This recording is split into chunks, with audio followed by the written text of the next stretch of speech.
Whew, okay, hola everyone, I'm Fuds. Welcome back to another tier list video.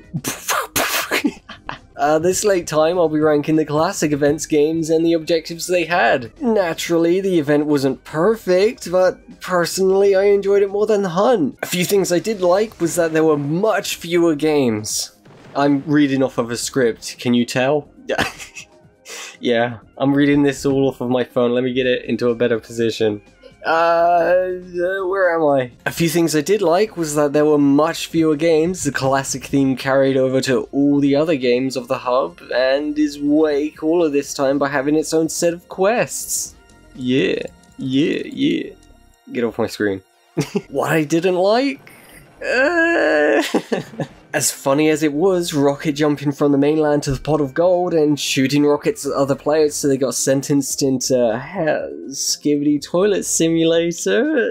It was cruel seeing someone join me for the Star Creators Pie, which the final update removed, so understandably we can no longer spawn it for people, and missing their chance to get it when they got projectiled away into another game. There was also an issue of some games being way too difficult and tedious, and not forgetting to mention that at least one or two games just straight up needed a YouTube guide if you didn't want to be searching for single ticks for hours. Enough of that though. First in this non-alphabetical list is Dragon Adventures.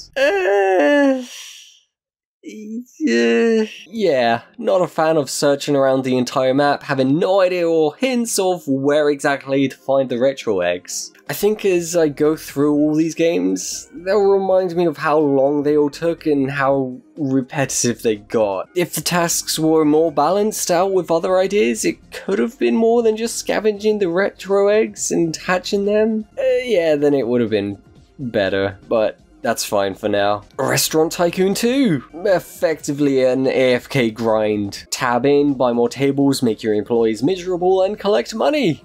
Just like real life. Given that it was a smaller world with a scavenger hunt, it was better than Dragon Adventures. I don't know if it was good though, so it'd be higher. Air tier. Yeah, Dress to Impress. This game let me down, but also up.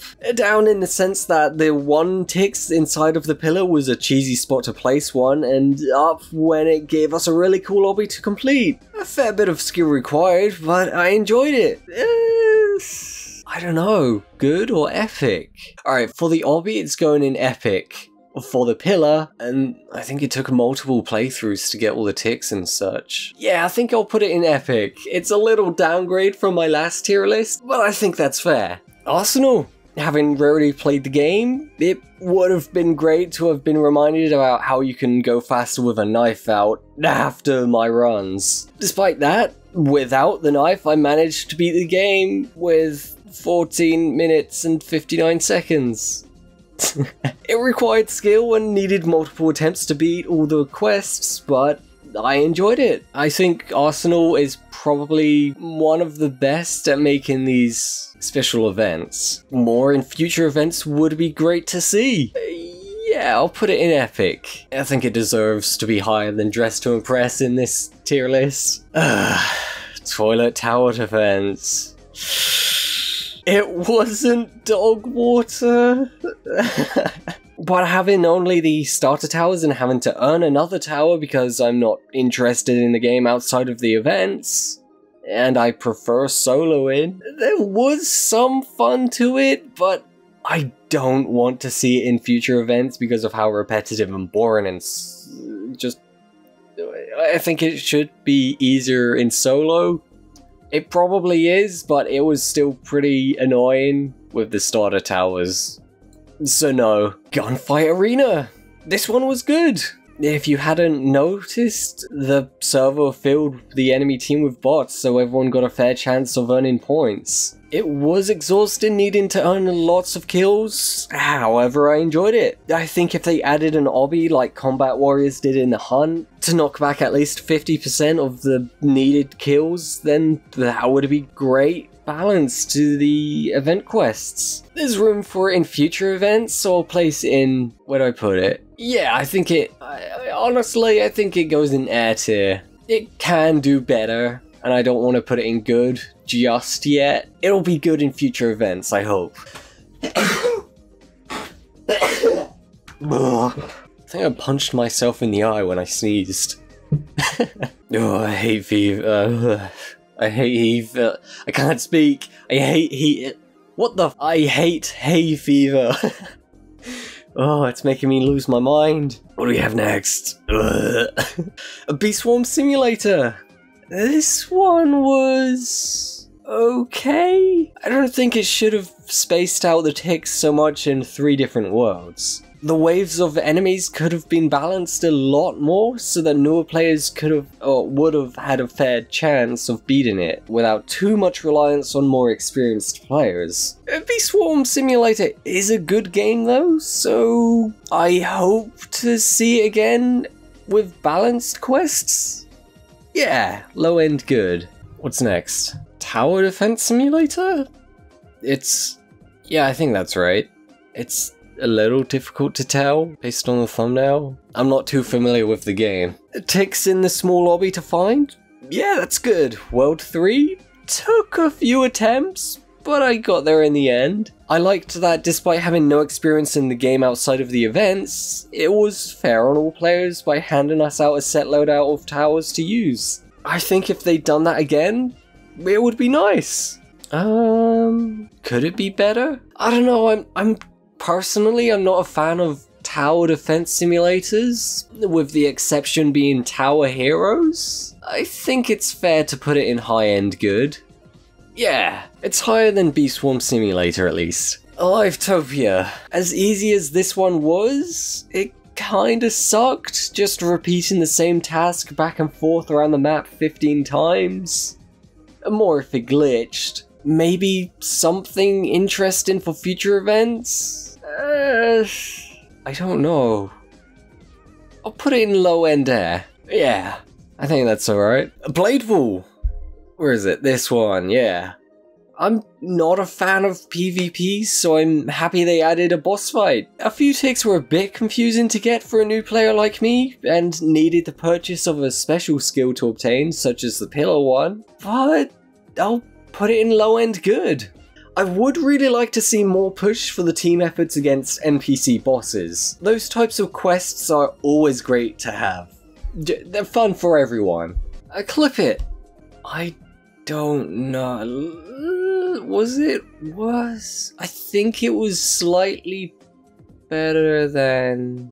Wow, there's already a lot of decisions. I think despite being a scavenger hunt, it was better than Dragon Adventures. This one was my least favourite, as it was just purely a scavenger hunt across multiple maps, which needed a YouTuber's guide for. Despite rating it fairly high compared to the other stuff, I don't want to see it in future events if it's just another scavenger hunt. So I'll just leave it there. I think it's fine. A Dusty Trip! I have a love-hate relationship with this game. A lot of the major issues I have, like reviving and falling to my death, or cars just straight up breaking because they don't accept new engines or wheels, do eventually get fixed, but when they ruin a good run, it kinda discourages me to try again.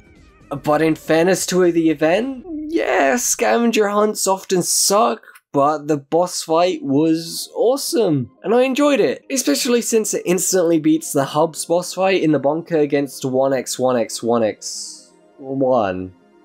Yeah, I think that's enough 1s and X's. I'll put it in low end good. I think I'm just tired of the game. In the spirit of classic Roblox, it could have added a milestone where you did an obby. I think that would have been nice. Kind of don't want to see it in future events given how exhausted I already am with the game and how it took a couple of runs to find the ticks I missed. Yeah, I think a good idea would have been adding an obby at one of the milestones rather than continuing it being a scavenger hunt. The haunted house was cool, I liked that. Driving Empire. This one should have been more clear on what the most effective way to earn points were. After solo races against AI and doing taxi service for too long, I went into multiplayer races and instantly found that you earn way more points way faster doing so. If I had known that from the start, then I'd be happier. But with that in mind, I do want to see it in future events because races are fun. Especially when your position doesn't matter and only completing the race does. Yeah. High-end good. Oh boy, Bed Wars. An experienced player in the lobby told me that they always nerf the updates, which was absolutely needed here too. In the end, it didn't matter how strong the blocks were for defense was, spamming whatever blocks into a pyramid shape worked the best. I don't think I enjoyed this one at all. Players vs Penguins was fun at the very least, but I'll put the game into no tier. Higher than Skibidi Toilet Simulator. Which is fair to everyone's skill levels and sanity. Maybe a little bit better if you're an active player of the game, but personally, I don't want to see it again. I'm a noob at the game, I don't have any interest in it.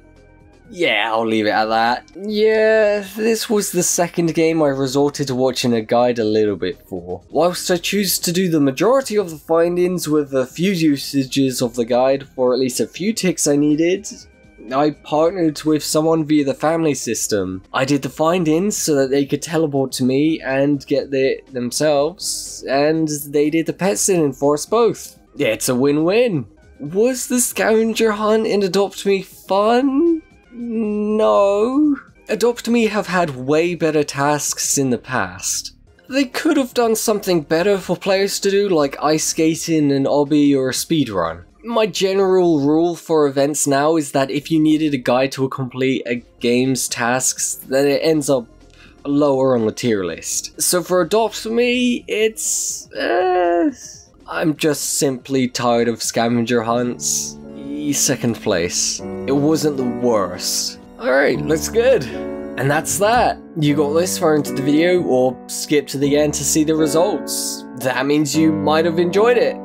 So leave a like, subscribe if you haven't already done so, and I'll see you at the next video. See ya!